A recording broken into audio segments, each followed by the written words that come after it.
Well, hello and welcome to Control F, the NSI Cyber and Tech Center's podcast, coming to you live from the Reagan National Defense Forum. My name is Martha Miller. I'm NSI Deputy Executive Director, and my co-host for today's episode is Lester Munson, NSI Advisory Board member, among other many things. This special series brings you a dynamic conversations with leaders from the policy sector, industry, and venture capital as we tackle some of the most pressing challenges in U.S. national security. In each of the upcoming episodes, the NSI CTC crew will sit down with a diverse group of guests to dive into their perspective on the current state of defense modernization, the transformative role of emerging technologies, their organizational contributions, and the importance of events like RNDF in driving collaboration and progress. On this episode, we are very lucky to be sitting down with Ms. Heidi Shyu, Under Secretary of Defense for Research and Engineering and Chief Technology Officer for the Department of Defense. She is responsible for ensuring the U.S. military technological superiority is maintained.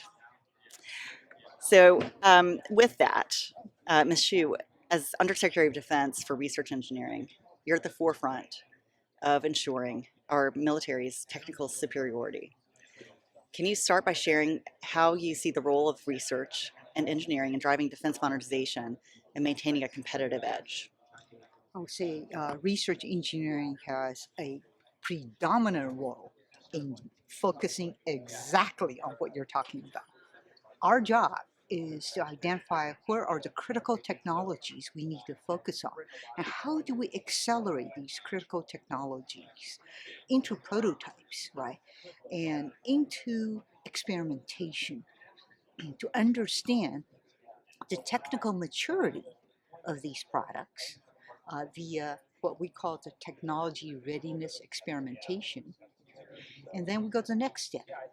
Once you've demonstrated the technical maturity of this particular product, we want to understand if it has military utility, right? That would help. That would help, right? So the next piece is a radar experimentation, literally being conducted by the combatant commanders. And that's where they provide feedback. This particular product has military utility, we have a need for it. And what we focus on is the joint warfighting challenges. How are we going to close these capability needs, capability gaps? Okay. When we go through that process, we then actually push forward to a 4-star board. Internally, we call it a DMAG, which is Defense Management Action Group, right? Okay. This is a 4-star board. Every single combatant commander is here. Every single service is here. Every single undersecretary is here. It's actually chaired by the Deputy Secretary of Defense and Vice Chairman. Okay, so literally, what we've done in the last 2 years, here's the list of technology that's mature. It is ready to go into production. We work very closely with acquisition and sustainment community to say, okay, how can we accelerate procurement, right? And literally, we tee those up in these 4-star board meetings to say, these are the systems that's ready to transition. Okay. So we go through that process to make sure the technology we have very early in has a chance to make it across the valley of death.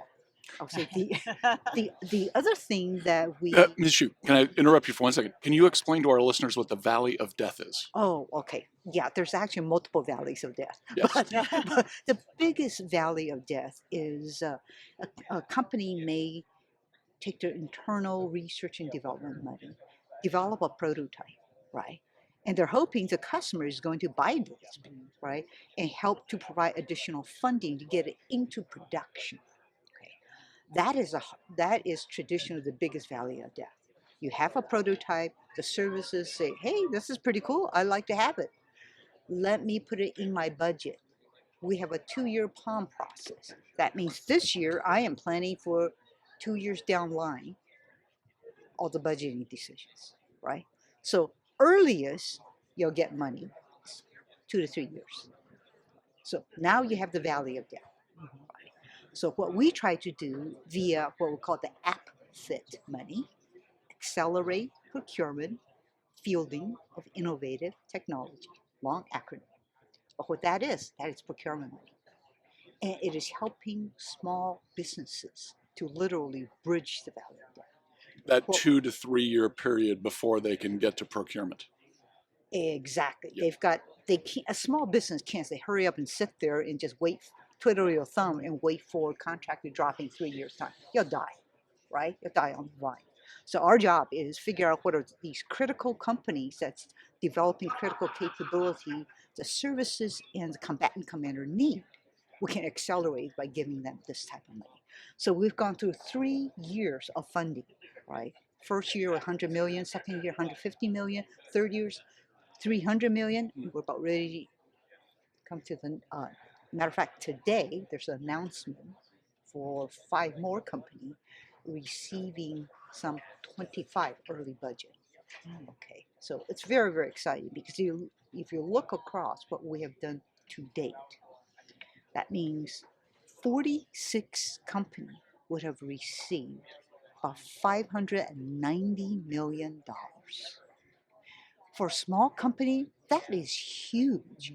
We give them a minimum 10 million, and we're giving a maximum, I saw to date, about, I think about 23 million. For a small company, that is just like money raining down, right? Opens up so many opportunities. So what we have seen is one service will utilize the outfit to buy things, and then the other services sees this service having this particular product and the benefits it produces. So then the other services jump on board. So what has happened is from that initial outfit funding, these small company has tripled their procurement, additional funding over above the outfit, right? It's a huge win. So this is addressing the valley of death issue, okay? And I do want to hit upon one other very important point, which is Office of Strategic Capital. What we have found out is a number of small companies struggle, once they produce a prototype, they're struggling to get the capital to buy equipment so they can scale into production, right?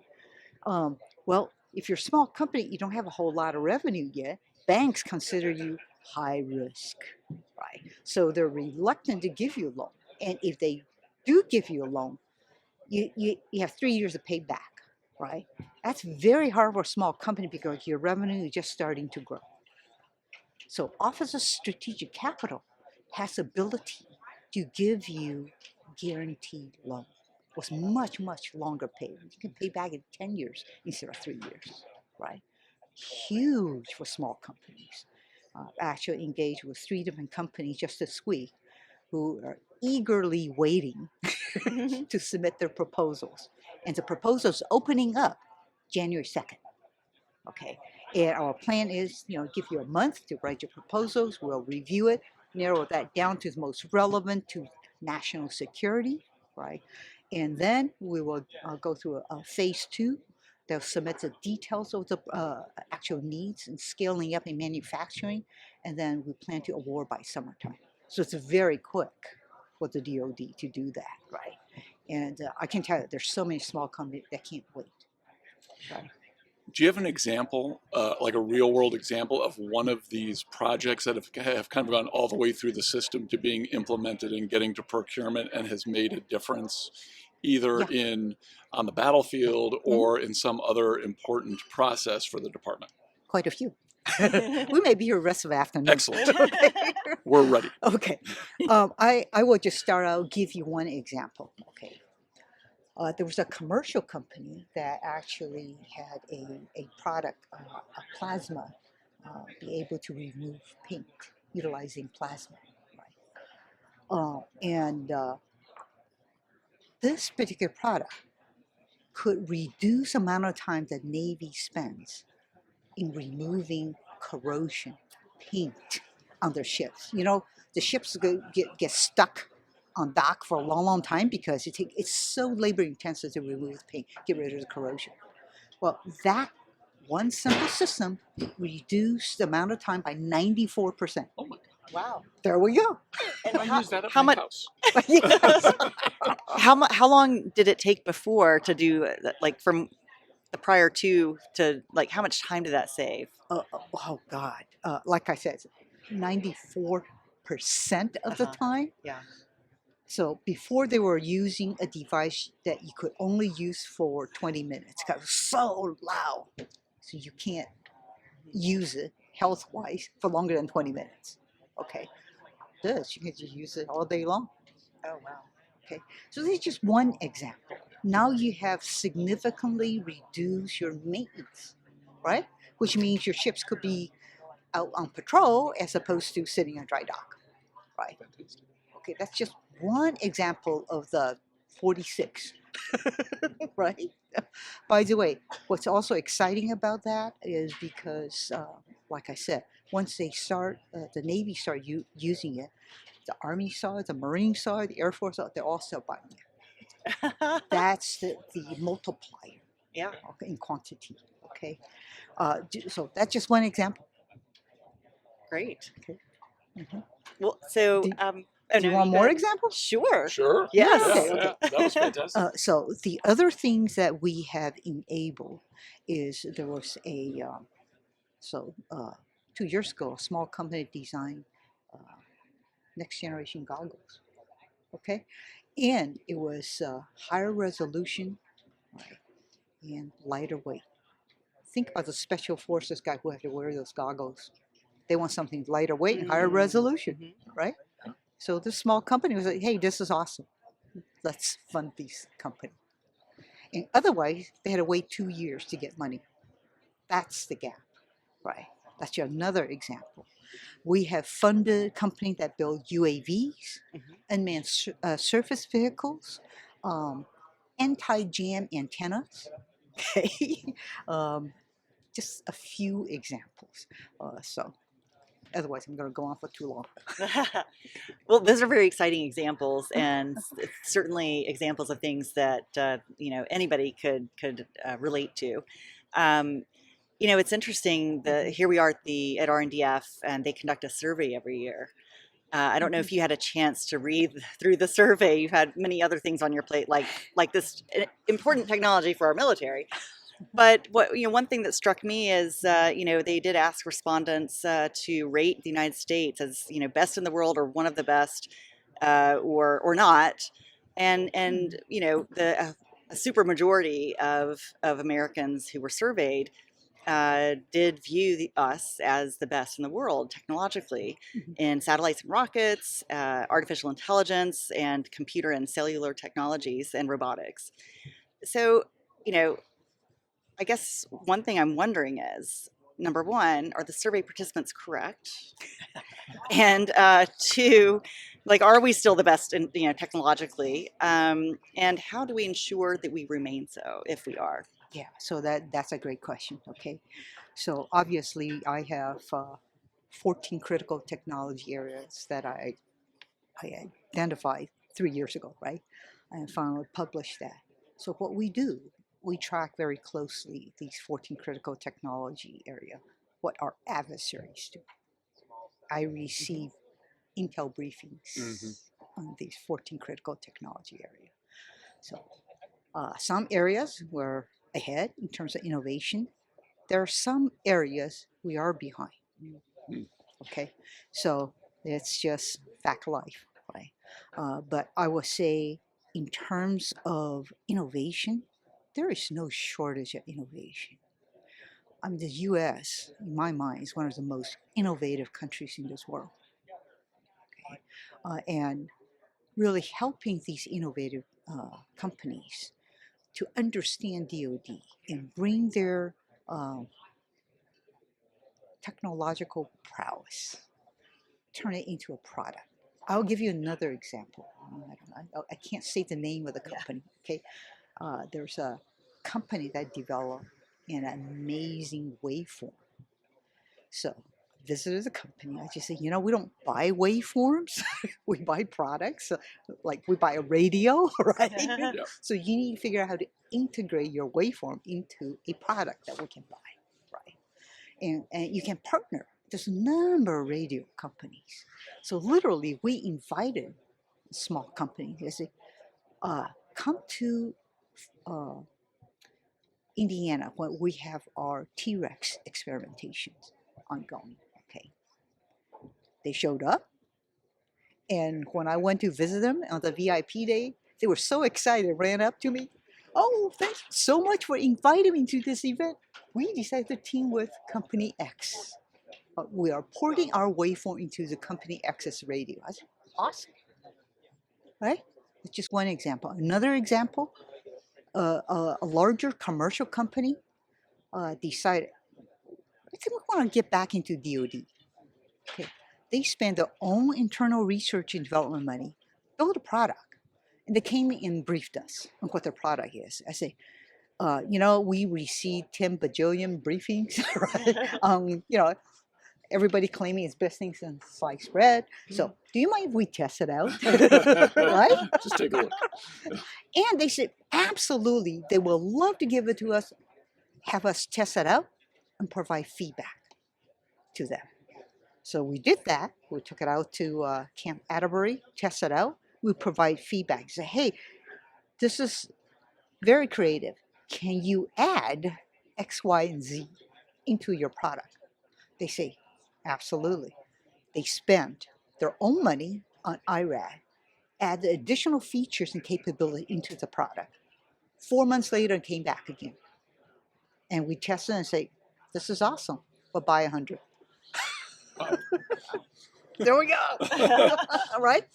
So and before that, I spent $0 on development. That's amazing. That is really, it's great to hear that the Defense Department is becoming so nimble in this area to kind of meet these challenges. Ms. Shyu, I think we could talk to you all day about the interesting work you're doing, and it is all so fascinating. But I know we have to wrap up. You've got some other important work to do here at the forum, and but I just wanted to ask about unmanned vehicles, drones, whether they're in the air, on the surface, or below the surface. It certainly seems like, for me as a layperson reading the news, I see that they're making a big difference in a place like Syria. They made a big difference in Azerbaijan and Nagorno-Karabakh. They're certainly making a huge difference in Ukraine. How much, can you give us a sense, as appropriate, about how much of the work you're doing is related to that kind of weapon system? Lots. Okay. Lots of unmanned systems, from basically small handheld all the way to stratospheric, long endurance, solar power UASs. Wow. Okay, and that's just the air domain. We're also focused on the surface, unmanned surface vehicles, also UUVs underwater, right? And what we demonstrated last year at Camp Atterbury, not just those 3 sets of unmanned systems, but how to network all of them together. And to give you a common operating picture, right? And how do you communicate heterogeneously diverse networks and basically stitch them together? We demonstrated that capability. Next thing we did is about a month ago, we went to Australia, with UK as part of the AUKUS, Pillar 2 experimentation. We did a maritime big play. We sent some of our system to Australia. Australia had their system and UK had their system. And we showed interoperability. Wow. Right. Because I told them, look, if we're going to be in conflict, we're going to be together. We can't have our system tripping up each other. Right? That was proven. Well, on that note, which I think is an optimistic note, that's a wrap. Thank you to Ms. Heidi Shyu for joining us today. And thanks to Keelan Wolf, Claude Jennings, and entire NSI CTC staff for helping produce today's episode. The Control-F podcast, including our live from RNDF, is also on YouTube. So please be sure to like, review, and subscribe.